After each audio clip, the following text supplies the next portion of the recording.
Okay, now we're going to present some nice applications just of the Cauchy estimates.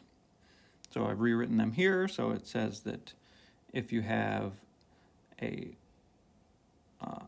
power series centered at R, then you can estimate the coefficients using values of the function.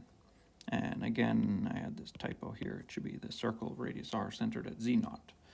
So here's just a fun example. Let's apply this to the exponential function e to the z, which was defined as a power series.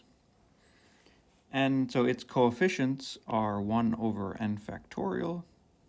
And by the Cauchy estimates, I can bound this by the infimum over r.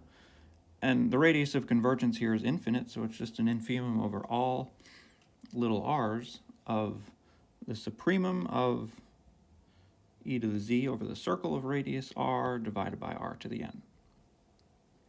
And the supremum of e to the z on this circle is just e to the r, because the modulus is e to the real part of z, and the real part of z on this circle is bounded by little r. Next, we can just minimize this with respect to r, and there's just a basic calculus problem, and we'll get the minimum occurs when r equals n. So that's just from taking the derivative of this and setting it equal to 0. And out of this we get a real basic estimate on the factorial, which is that 1 over n factorials divided by e to the n over n to the n. So you get that n factorial grows at least like n over e to the n, which is not too bad.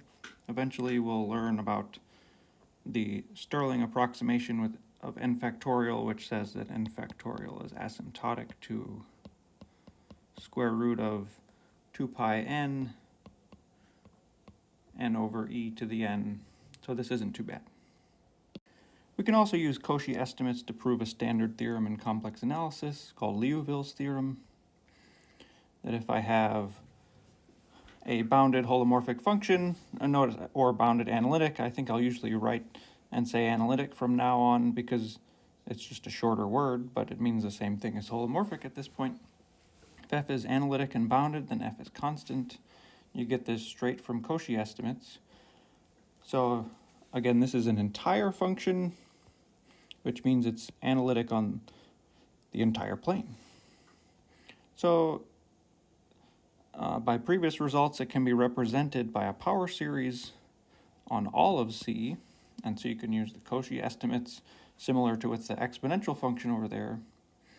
But now we have that the coefficients are bounded by a constant over r to the n, and this is just because f is bounded by assumption.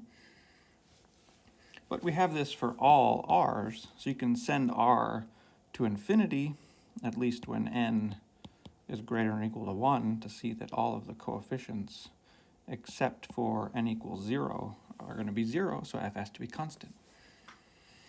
A standard application of this is to prove the fundamental theorem of algebra, or maybe this should really be called a standard lemma that you use to prove the fundamental theorem of algebra, which is that a polynomial of degree n has exactly n roots in the plane if you count them with multiplicities.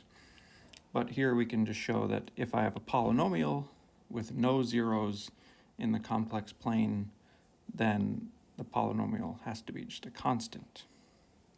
So here's how we prove it. Let f be 1 over p, which if p has no zeros in the complex plane, then f will be analytic on the entire complex plane.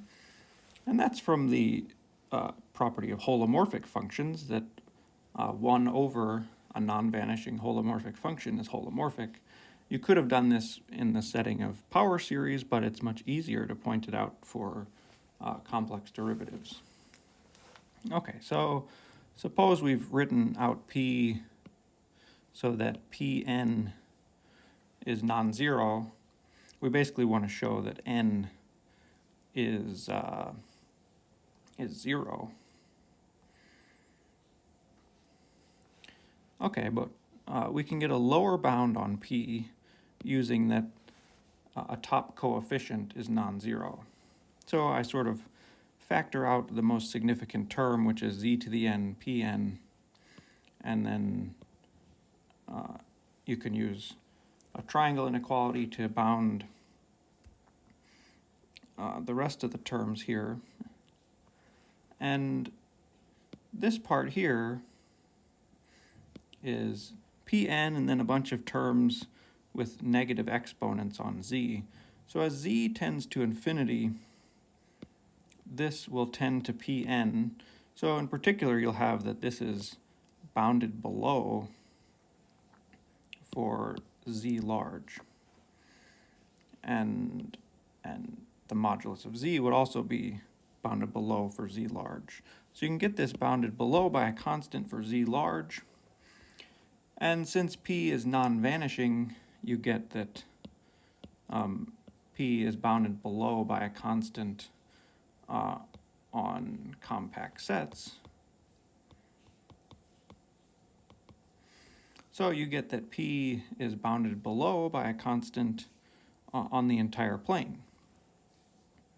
So that implies that F is bounded, which implies that F is constant, which would imply that P is constant.